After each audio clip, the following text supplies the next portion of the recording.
नमस्कार, आप देख रहे हैं इंडिया टीवी। आपके साथ मैं हूं मीनाक्षी जोशी। वक्त हो गया है दमदार 10 का। बुलेटिन में आज सबसे पहले बात होगी घाटी में आतंकियों पर सेना के प्रहार की। ऑपरेशन महादेव, ऑपरेशन शिव शक्ति और अब ऑपरेशन अखल। जी हां, जम्मू कश्मीर में सेना, सीआरपीएफ, एसओजी और पुलिस का जबरदस्त एक्शन जारी है। जम्मू कश्मीर के कुलगाम में सुरक्षा बलों ने एक आतंकी को मार गिराया है। अखल देक्सर इलाके में घेराबंदी कर आतंकियों की तलाश जारी है। 2 से 3 आतंकियों के छिपे होने की खबर है। सेना, सीआरपीएफ और जम्मू कश्मीर पुलिस का ज्वाइंट ऑपरेशन जारी है। कल पूरी रात अखल इलाके में गोलीबारी होती रही। सुरक्षा बलों ने पूरे इलाके को घेर लिया है। छिपे हुए आतंकियों का संबंध लश्कर से बताया जा रहा है। तड़के 4 बजे फायरिंग तेज हो गई थी। करीब 20 मिनट तक ताबड़तोड़ फायरिंग हुई। फिलहाल रुक रुक कर गोलीबारी हो रही है। पहलगाम अटैक के बाद घाटी में आतंकियों को ढूंढ ढूंढ कर जहन्नुम का रास्ता दिखाया जा रहा है। इस वक्त की बड़ी खबर आपको बता दी, लश्कर की टोली को जहां भी छुपा होगा ढूंढ कर ढेर किया जाएगा। कुलगाम में एनकाउंटर हुआ है, उसकी बड़ी खबर आपको बता दें। एक आतंकी को मार गिराया गया है। 3 आतंकियों की घेराबंदी हो चुकी है और जल्द ही यहां से बड़ी खुशखबरी आ सकती है। जम्मू कश्मीर पुलिस, सीआरपीएफ और सेना का ये ज्वाइंट ऑपरेशन है और इस ज्वाइंट ऑपरेशन में एक आतंकी ढेर कर दिया गया है। 3 आतंकियों की घेराबंदी हो चुकी है। लश्कर के 2 से 3 आतंकी इस इलाके में अभी मौजूद हैं और उनकी घेराबंदी कर दी गई है। कुलगाम का अखल देवसर, जहां पर सेना अपना ऑपरेशन चला रही है, पहलगाम के आतंकियों को चुन चुन कर उनके ठिकाने तक पहुंचाया जा रहा है। 28 जुलाई से जो ताबड़तोड़ सिलसिला श्रीनगर के दाचिगाम से शुरू हुआ, वो तेज होता जा रहा है। 28 जुलाई को ऑपरेशन महादेव के तहत दाचिगाम के महादेव चौक में 3 आतंकियों को सफाया किया गया। फिर 30 जुलाई को पुंछ में ऑपरेशन शिव शक्ति के तहत 2 आतंकी ढेर किए गए और अब कुलगाम के अखल देवसर में ऑपरेशन अखल चल रहा है। इसमें एक आतंकी ढेर किया जा चुका है। 2 से 3 आतंकियों की तलाश की जा रही है। इस वक्त कुलगाम के अखल में भारी फोर्स की तैनाती है। सुरक्षा बलों ने इलाके को कॉर्डन ऑफ कर दिया है। एक्स्ट्रा फोर्स भी मंगवाई गई है। सेना का मैसेज क्लियर है, जन्नत में आतंक फैलाओगे तो सीधा जहन्नुम जाओगे। 3 तस्वीरें इस वक्त इसकी गवाही दे रही हैं। 28 जुलाई को दाचिगाम में ऑपरेशन महादेव के तहत 3 आतंकी ढेर किए गए, जिसकी जानकारी गृह मंत्री अमित शाह ने लोकसभा में दी थी। लश्कर का आतंकी सुलेमान, अफगान और जिब्रान मार गिराया गया था। तीनों पहलगाम हमले में शामिल थे और फिर 30 जुलाई को लश्कर के 2 और आतंकी पुंछ में मारे गए ऑपरेशन शिव शक्ति के तहत। और अब कुलगाम के अखल में ऑपरेशन जारी है। हमारे सहयोगी मंसूर मीर इस वक्त कश्मीर से हमारे साथ लाइव जुड़े हुए हैं। मंसूर, एक आतंकी ढेर कर दिया गया, अभी 2 से 3 आतंकियों के और यहां पर होने की संभावना जो अभी आप जानकारी दे रहे हैं उसी में सामने आई है। पूरा डिटेल ऑपरेशन बताएं, कैसे ये ऑपरेशन शुरू हुआ, जो आतंकी मारा गया, क्या उसकी पहचान हो पाई है?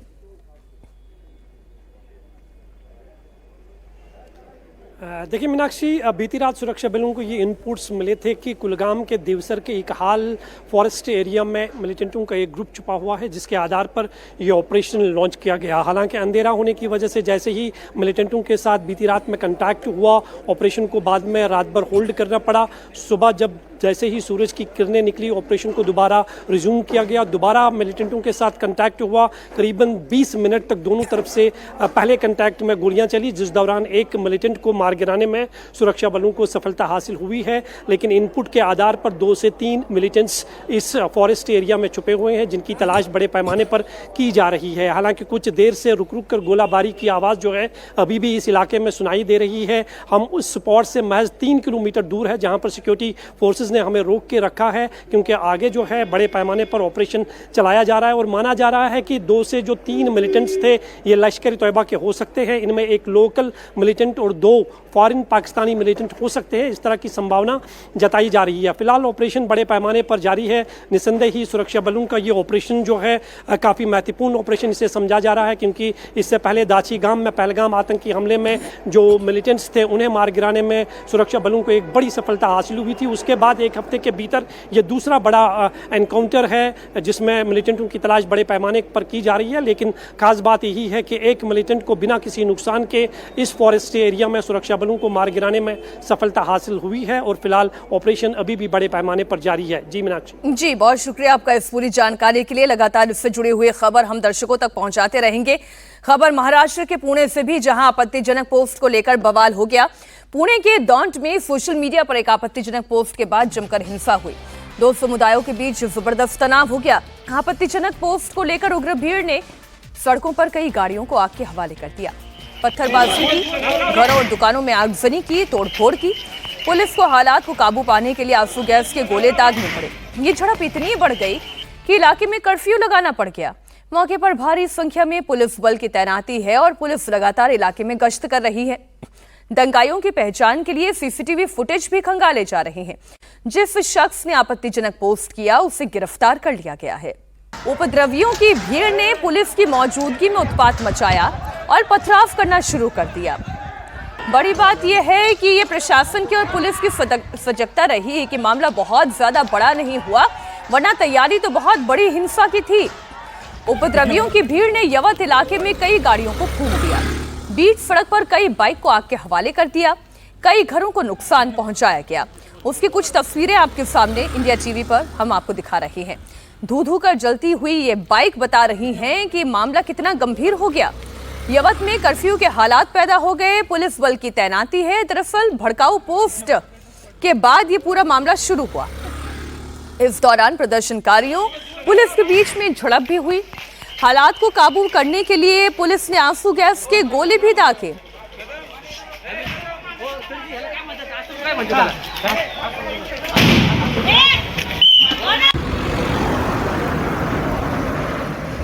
ये पूरी हिंसा सोशल मीडिया पोस्ट की वजह से हुई। कल यवत गांव में एक लड़के ने अपने व्हाट्सएप और फेसबुक स्टेटस पर आपत्तिजनक पोस्ट डाली थी। इसके बाद लड़के को पुलिस स्टेशन लाया गया। जरूरी कार्रवाई शुरू कर दी गई थी, लेकिन तब तक पोस्ट सोशल मीडिया पर वायरल हो गया था।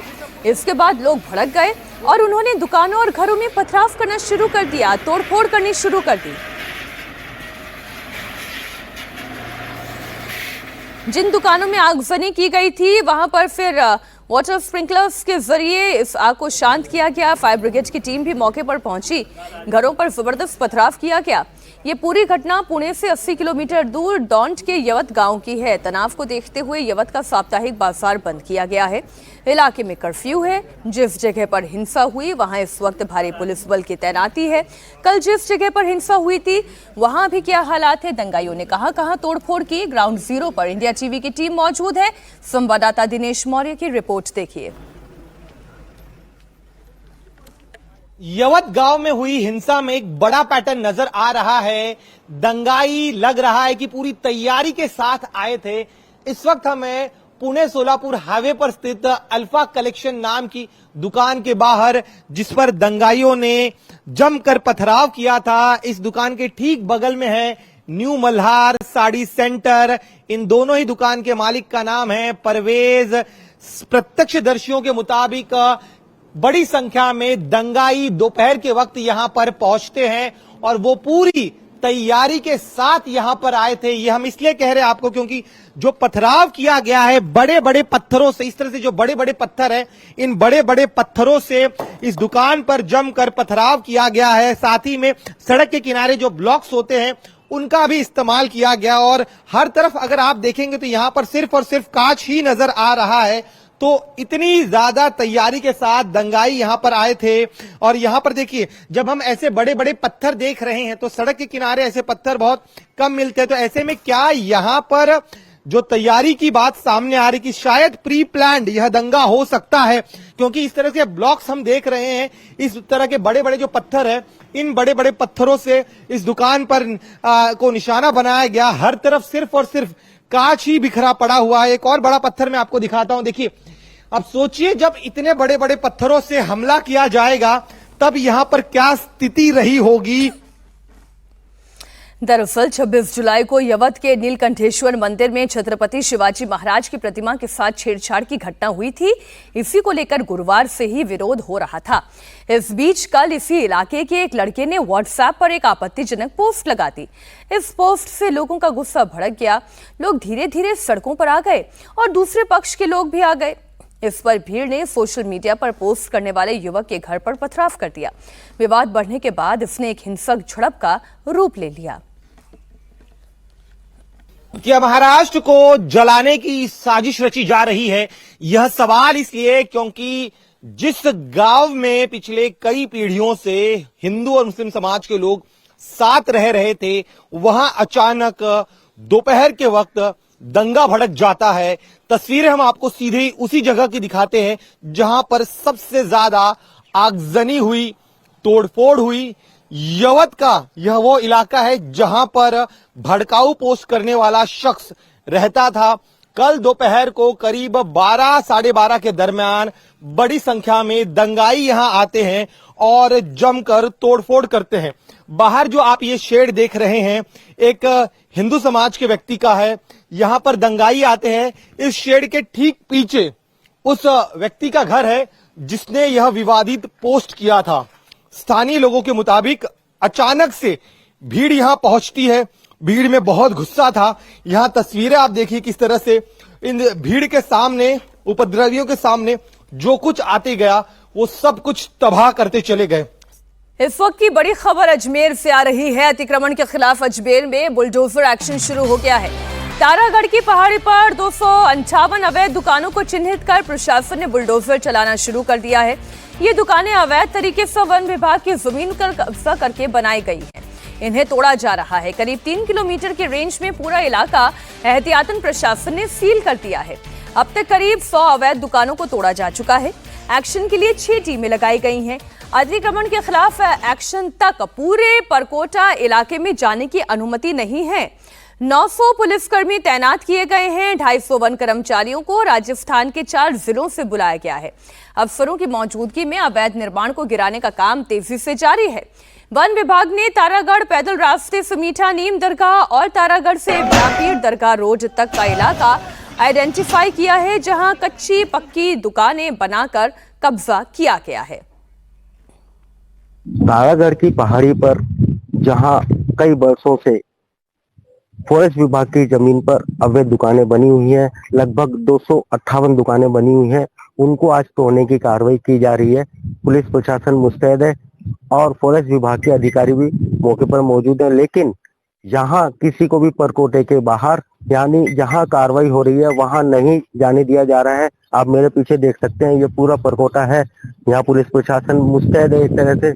और सुबह लगभग 4 बजे से ही यहाँ पर प्रशासनिक अधिकारी सारे पहुंच चुके थे। भारी अमला है यहाँ पर और इसको छावनी का रूप दे दिया है, छावनी की तरह बना दिया है। यहाँ पर किसी को जाने की, बिल्कुल प्रवेश की निषेध कर दिया है इन्होंने और बिल्कुल भी किसी को नहीं जाने दिया जा रहा है। साथ ही यहाँ पर आज सुबह से कार्रवाई को अंजाम देने के लिए पुलिस प्रशासन, अमला काफी संख्या में मौजूद है। कानूनी प्रक्रिया के तहत अजमेर के तारागढ़ की पहाड़ी में बुलडोजर एक्शन चल रहा है। पुलिस ने पहले ही सभी अवैध निर्माण को लेकर नोटिस जारी किया था। अतिक्रमण हटाओ अभियान के तहत ये कार्रवाई चल रही है। अजमेर के अलावा टोंक, भीलवाड़ा और नागौर से प्रशासनिक अमला बुलाया गया है। अफसरों की टीम ग्राउंड पर मौजूद है। तारागढ़ वन क्षेत्र में जो वन भूमि है उस पर कुछ दुकानें बनाकर जो अतिक्रमण किया गया है, उसमें वन विभाग द्वारा आज अतिक्रमण को हटाने की कार्रवाई की जा रही, जिसमें पर्याप्त मात्रा में पुलिस बल मौजूद है और जो भी अतिक्रमी हैं उनको पूर्व में नोटिस दिए जा चुके थे। जिनको न्यायालय से स्टे मिला हुआ है उन स्ट्रक्चर को नहीं छेड़ा जा रहा है। उसके अलावा जितने भी अवैध स्ट्रक्चर्स हैं वो वन विभाग द्वारा आज तोड़े जा रहे हैं। फिक्स पिकेट लगाए गए हैं, धार्मिक स्थलों को किसी प्रकार का नुकसान नहीं पहुंचे, इसलिए वहां पर फिक्स पिकेट लगाए गए हैं। वो पूर्व में चिन्हित भी कर लिए गए हैं। वो फिक्स पिकेट ही ये इंश्योर कर रहा है कि धार्मिक स्थलों को किसी प्रकार का कोई नुकसान नहीं पहुंचे। आज प्रधानमंत्री नरेंद्र मोदी अपने संसदीय क्षेत्र वाराणसी पहुंच रहे हैं। अब से कुछ ही देर में मोदी वाराणसी पहुंचेंगे। पीएम नरेंद्र मोदी आज वाराणसी में 2 घंटे तक मौजूद रहेंगे। प्रधानमंत्री मोदी वाराणसी से देश भर के किसानों के लिए किसान सम्मान निधि की 20वीं किस्त जारी करेंगे। 2200 करोड़ के 52 प्रोजेक्ट्स की सौगात भी आज काशी को मिलने वाली है। ऑपरेशन सिंदूर के बाद प्रधानमंत्री मोदी का ये पहला वाराणसी दौरा है। प्रधानमंत्री मोदी का प्रधानमंत्री रहते हुए 51वां और तीसरे कार्यकाल में चौथा दौरा है। सेवापुरी के कालिका धाम में प्रधानमंत्री जनसभा को संबोधित करने वाले हैं। यहां 50,000 लोगों के बैठने की व्यवस्था की गई है। पीएम मोदी अब से कुछ ही देर में लाल बहादुर शास्त्री इंटरनेशनल एयरपोर्ट पर उतरेंगे, फिर हेलीकॉप्टर से सेवापुरी पहुंचेंगे। प्रधानमंत्री के आने से पहले कार्यक्रम को लेकर पूरी तैयारी कर ली गई है। पूरे शहर में 1000 से ज्यादा होर्डिंग्स, बीजेपी के झंडे और स्वागत द्वार बनाए गए हैं। सड़कों को भी सजाया गया है। प्रधानमंत्री मोदी आज धर्मनगरी वाराणसी को बड़ी सौगात देने वाले हैं।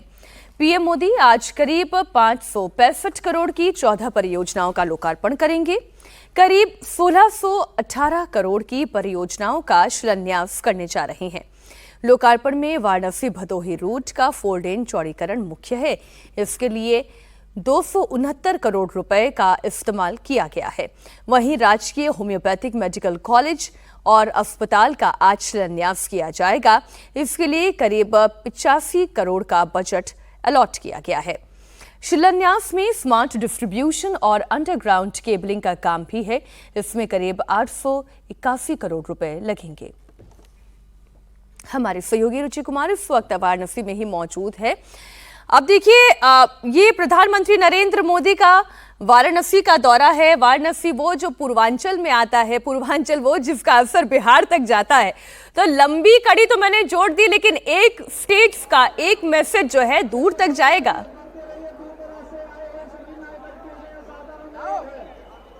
बिल्कुल, क्योंकि देखिए मीनाक्षी 2200 करोड़ रुपए की योजनाएं हैं। ये योजनाएं सब शिक्षा है, हेल्थ है, एजुकेशन है, जैसे मैंने बताया शिक्षा है, सड़क है, तो जो मूलभूत ज़रूरतें होती हैं लोगों की उनसे जुड़ी हुई हैं। अब बिजली के तार ऊपर थे, उनको अंडरग्राउंड किया जा रहा है, या सड़क चौड़ी की जा रही है, इससे फ़ायदा जनता को होगा, या होम्योपैथिक कॉलेज का जो शिलान्यास करेंगे।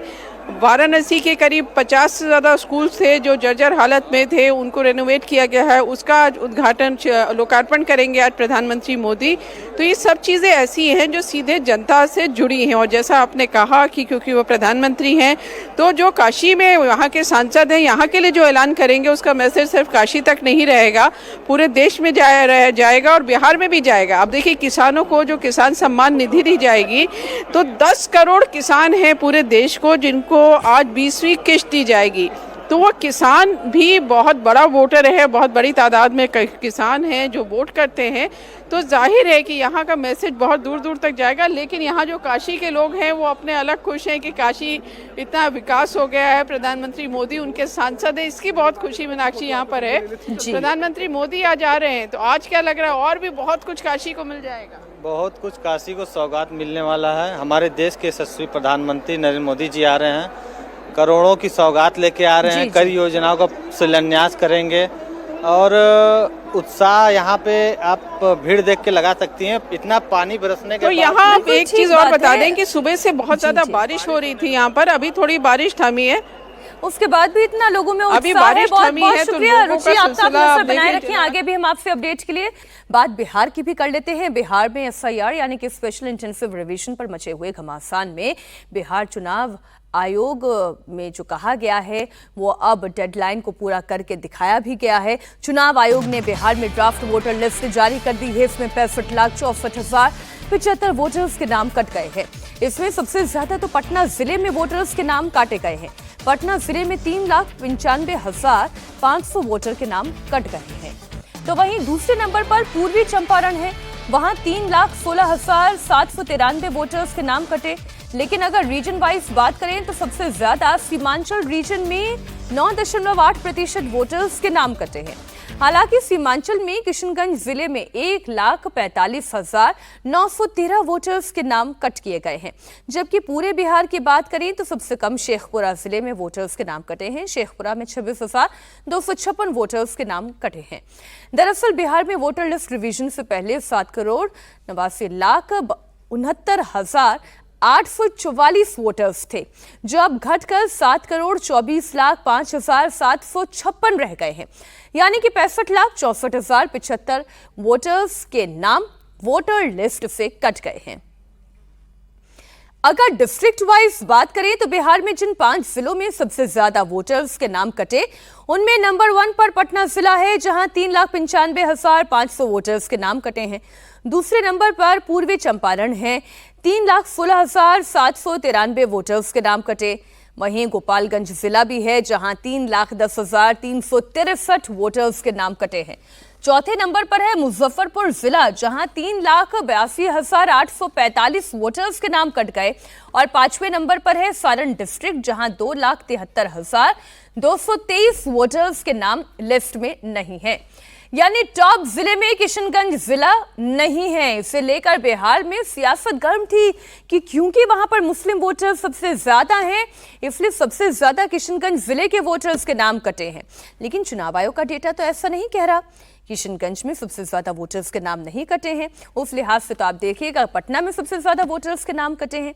अब किशनगंज सीमांचल रीजन में आता है, इसलिए बात सीमांचल रीजन की ही कर लेते हैं। सीमांचल रीजन में 4 जिले आते हैं, यानी पूर्णिया, कटिहार, अररिया और किशनगंज। पूर्णिया जिले में वोटर लिस्ट रिवीजन से पहले 22,68,431 वोटर्स थे, लेकिन वोटर लिस्ट रिवीजन के दौरान वहां 19,94,511 वोटर ही मिले। 2,73,920 वोटर के नाम वोटर लिस्ट से हटा दिए गए हैं। वहीं कटिहार में वोटर लिस्ट रिवीजन के पहले वोटर्स की संख्या 22,29,063 थी, जो अब घटकर 20,44,809 रह गई है। हमारे सहयोगी नीतीश चंद्र जुड़ चुके हैं। नीतीश, इतना हवा खड़ा किया गया कि मुसलमानों के नाम काट दिए जाएंगे, किशनगंज के मुसलमान वोटर्स के नाम काट दिए जाएंगे।